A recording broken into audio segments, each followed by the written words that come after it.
He launched his political career in 2011 by appointing himself as one of the most high-profile spokespeople to promote the racist and, frankly, ridiculous in a logistical sense conspiracy theory that began in the right-wing fever swamps. Up until that point, the belief that President Obama was not born in the U.S. was peddled mostly by people like Orly Tates, remember her? The dentist-turned-lawyer who filed multiple bogus lawsuits trying to prove the president's ineligibility for office.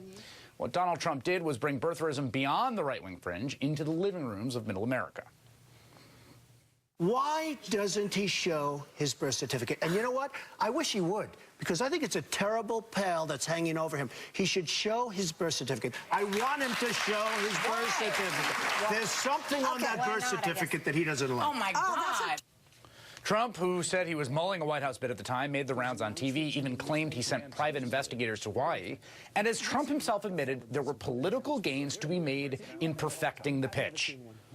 So people make it sound like it's a crazy conspiracy theory. I don't think so at all. You know, I always start off when I talk about the birthers by talking about what a great student I was and I went to a great school, because the birthers have been so badly labeled, they're afraid to bring it up. Well, I've brought it up and I've reinvigorated that issue. People love this issue, especially in the Republican Party, and there's something to what we're saying. 60% of Trump supporters believe the president wasn't born in the United States is ergo illegitimate to hold the office.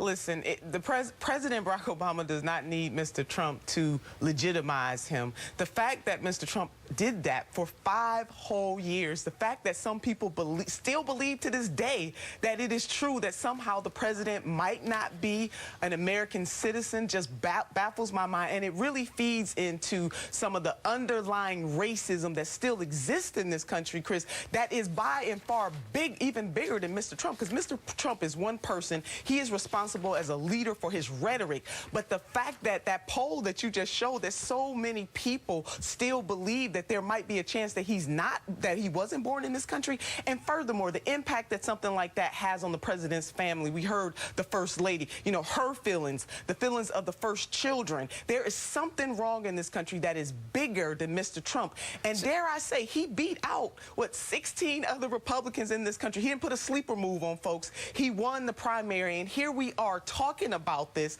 5 years later. It is deplorable in every sense of the way, but what else also deplorable is the racism that is still going on in this country. You played a role in this. I'm asking about public statements you made on your Facebook page, calling him a Marxist, pan-Arab Marxist Muslim, talking about Kenyan socialism. Did you believe these things? I'm trying to get at the base of these belief systems that it seems at times you expressed yourself. I'll tell you one thing. I don't believe those now. I think that was a heated time, and you know, it was the rise of the Tea Party, as well as other things going on in radio, and then, you know, there was a lot of problems with the economy. I regret those. I was fired by the campaign for those Facebook posts. I've apologized. Reverend Sharpton forgave me for them, and I certainly don't. And if anything like that is not emblematic, but once again, just to go to the point, I'm just saying, from my perspective and from the polling we saw, it wasn't that I don't think it wasn't that he was an African American. It was the issue was the name itself. That was frankly it.